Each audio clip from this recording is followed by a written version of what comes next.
Ipinamalas sa mga kabataan mula sa Barangay Cototoran Sur, Camalanyugan ang malasakit sa komunidad matapos magsagawa ng voluntaryong clean-up drive sa bagong tayong Camalanyugan Apari Bridge.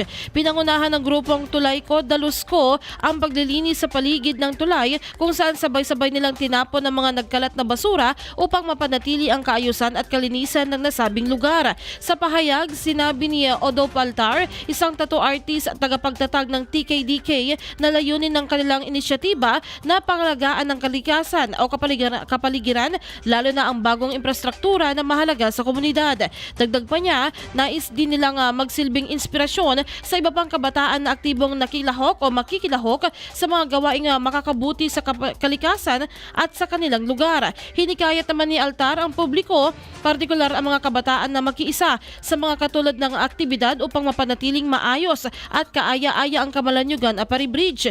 Nananawagan din siya sa mga bumibisita sa lugar na iwasan ang pagtatapon ng basura at ang paninira sa mga pampublikong pasilidad.